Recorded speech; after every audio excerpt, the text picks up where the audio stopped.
ክቡራትና ክቡራን እንደምን አላችሁ? ይህ ለግለሰብ ልማት የራስ ማገዣ መጽሐፍት ዳሰሳ ነው። አብራችሁ ቆዩ። በዛሬው ቪዲዮ የራስ ማገዣ መጽሐፍት ከሳይንሳዊ ግኝቶች ጋር ሊወዳደሩ ይችላሉ፣ በሃይማኖት አመለካከት ሲታዩ ምን ይመስላሉ የሚለውን አብረን እናያለን። አንድ የራስ ማገዣ መጽሐፍት ሙሉ በሙሉ ሳይንሳዊ ግኝቶች አይደሉም። ብዙ የራስ ማገዣ መጽሐፍት ደራሲዎች ስራቸውን በስነ ልቦና፣ በማህበራዊ ሳይንስና በኢኮኖሚ ምርምር ላይ ቢመሰረቱም የራስ ማገዣ መጽሐፍት ዋና ዓላማቸው ለግል እድገት ተግባራዊ ምክርና ዘዴዎችን ማቅረብ ነው። የራስ ማገዣ መጽሐፍት ብዙ ጊዜ ሳይንሳዊ እውቀትን ከግል ተሞክሮ ጋር፣ ታሪክን ከልምድ ጋርና ከፍልስፍና አመለካከት ጋር ያዋህዳሉ። ዋና ልዩነቶቹን ለማየት ሳይንሳዊ ግኝቶች በጥልቅ ምርምር፣ በሙከራ እና በተጨባጭ ትንታኔ ላይ የተመሰረተ የባለሙያ ግምገማ የተረጋገጠና በተደጋጋሚ የተረጋገጠና የተመረመረ ሲሆን የራስ ማገዣ መጽሐፍት ደግሞ ያለውን እውቀት በተግባር ማስተጋባት ብዙ ጊዜ የግለሰብ ልምድንና የባለሙያ አስተያየትም ያካትታል። የግለሰብ ትርጓሜም ሊኖራቸው ይችላል። ራስ ማገዣ መጽሐፍት በማስተዋል መቀበል አስፈላጊ ነው። ጠቃሚ እውቀትና መመሪያ ሊያበረክቱ ቢችሉም የደራሲውን አስተያየት፣ ማስረጃ መገምገምና አማራጭ አመለካከቶችን ማየት አስፈላጊ ነው።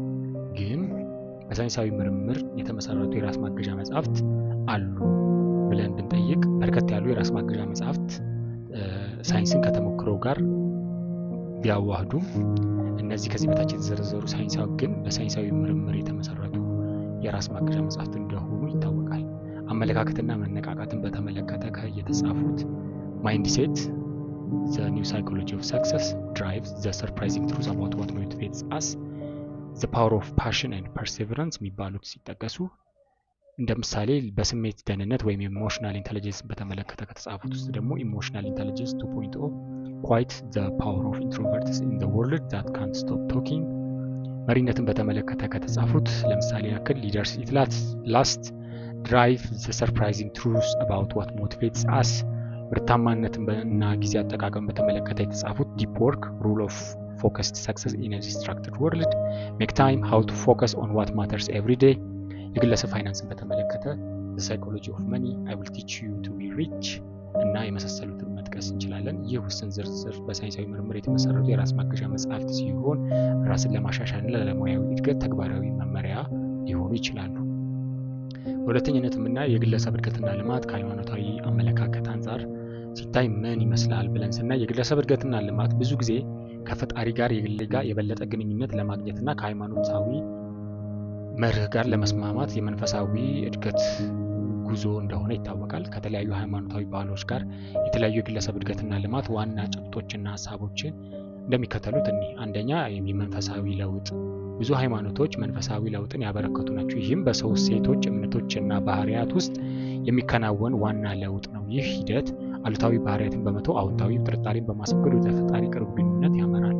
ሁለተኛ የስነ ምግባር ልማት። ሃይማኖቶች ወደ ስነ ምግባር ባህሪ የሚመሩ መርህና መመሪያዎችን ያቀርባሉ። ሃይማኖታዊ አመለካከት የግለሰብ እድገትና ልማት ማለት እነዚህ የስነ ምግባር መርህ ጋር በተስማማ መኖር ነው። ርህራሄ፣ ትህትናና ይቅርታንም ማሳደግ ያካትታል። ሶስተኛ ራስን መታዘዝና ራስን መቆጣጠር። ብዙ ሃይማኖቶች ፍላጎቶችንና አሉታዊ ንግግሮችን ለመቋቋም ራስን መታዘዝና ራስን መቆጣጠር አስፈላጊ መሆኑን ያስረዳሉ። ይህ ከኃጢአት ወይም እንደ አደገኛ ከሚቆጠሩ ፍላጎቶችና ልማዶች ለመቋቋም ክህሎቶችን ማሳደግና ከሃይማኖታዊ ትምህርቶች ጋር ተስማሚ የሆኑ ተግባሮች ላይ ትኩረት መስጠት ያካትታል። አራተኛ ለሌሎች አገልግሎት። ብዙ ሃይማኖቶች ለሌሎች አገልግሎት እንደ ግለሰብ እድገትና ልማት አስፈላጊ ክፍል ያዩታል። ሰዎችን መርዳት፣ ርህራሄና ከራሳቸው በላይ ለሰው ማሰብን ይደግፋሉ።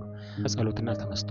ጸሎትና ተመስጦ ብዙ ሃይማኖቶች ውስጥ ከእግዚአብሔር ጋር ለመገናኘት መመሪያ ለመፈለግና የውስጥ ሰላምን ለማሳደግ የሚጠቅሙ የተለመዱ ተግባሮች ናቸው። እነዚህ ተግባሮች እንደ ራስን መመርመሪያ መሳሪያም ሊታዩ ይችላሉ። 6 የቅዱሳን ጽሑፎች ጥናት። የቅዱሳት ጽሑፎች መማር ብዙ ጊዜ ሃይማኖታዊ የግለሰብ እድገትና ልማት ውስጥ አስፈላጊ ክፍል ይዞ ይታያል። በቅዱሳት መጽሐፍትና በሃይማኖታዊ ትምህርቶች መሳተፍ በእምነቱ ላይ ጥልቅ ማስተዋል ማግኘትና በትርጉም የበለጠ ህይወት እንዴት መኖር እንደሚቻል ማስተዋል ማግኘትን ያስችላል። 7 ማህበረሰብና ትብብር። ሃይማኖታዊ ማህበረሰቦች ሰዎች በእምነት ላይ እንዲያድጉና እንዲማሩ የሚያግዙ የድጋፍ አካባቢን ያቀርባሉ። ከሌሎች ጋር በትብብር መኖር በእርስ በርስ መማማር፣ ድጋፍ መቀበልና በተግባር እምነት ውስጥ ኃይል ማግኘት ያስችላል። 8ኛ መስጠትና እምነት።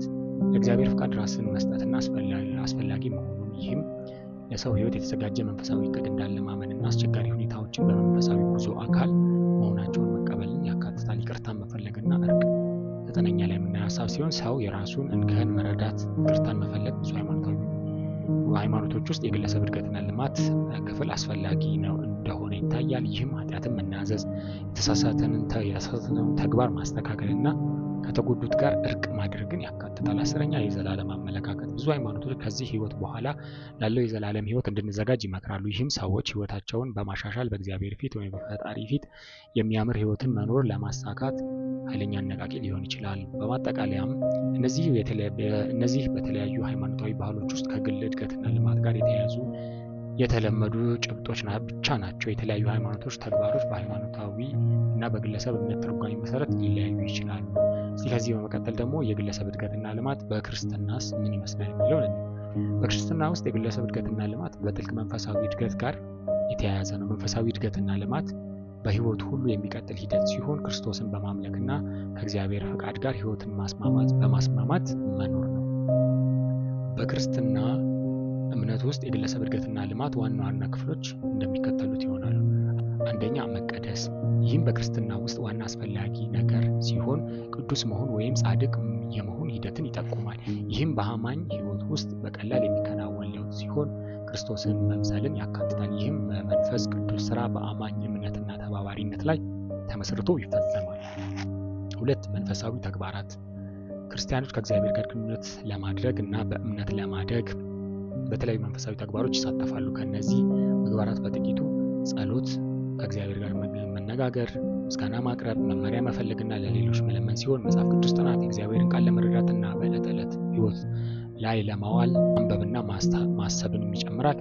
ማምለክ ሌላኛው አካል ሲሆን በጋራ የአምልኮ ስነ ስርዓቶች ላይ መሳተፍ፣ እግዚአብሔርን ማምለክ፣ ከአማኞች ጋር መገናኘት ሲሆን ጾም ለአንድ ለተወሰነ ጊዜ ወይም ለተወሰኑ ወራት ከምግብ ተለይቶ መቆየት፣ በእግዚአብሔር ላይ ትኩረት ማድረግና ፈቃዱን መፈለግ ሲሆን ትብብር፣ ሌሎች ክርስቲያኖች ከሌሎች ክርስቲያኖች ጋር በተስማማ መኖር፣ እርስ በርስ ድጋፍ መደጋገፍና መቆጣጠር ሲሆን ሌላኛው አገልግሎት፣ የተሰጠንን ስጦታ የመንፈስ ቅዱስ ጸጋ ስጦታዎችና በረከቶች በሙሉ ሌሎችን ለማገልገል ማዋል፣ በዚህንም በማድረግ የእግዚአብሔር ክብር እንዲሰፋ ለማድረግና መስራት ሲሆን 3ኛው በክርስትና ሕይወት ውስጥ የሚታየው የአንድ ግለሰብ እድገት ብለን የምናየው የመንፈስ ፍሬ ሲሆን ክርስቲያኖች በመንፈሳዊ እድገት ሲያድጉ የመንፈስ ፍሬ ማሳየት ይጠበቅባቸዋል። ይህም እነዚህ ፍሬዎችም በገላትያ ምዕራፍ 5:22-23 የተገለጹት ናቸው።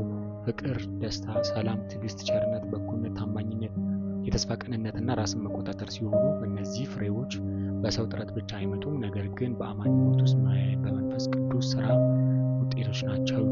4ኛ የአእምሮ ለውጥ። በሮሜ 12:2 ላይ እንደምናየው የአእምሮ ለውጥ በእግዚአብሔር ፍቃድ ላይ ማስማማት አስፈላጊ መሆኑን ይናገራል። ይህም የግለሰብ አስተሳሰብን፣ አመለካከትንና እምነትን ከመጽሐፍ ቅዱስ እምነት ጋር በማስማማት መታደስን ያካትታል። ይህ ዓለማዊ አመለካከትን በመተው ክርስቶስን በማምለክ መኖር ማለት ነው።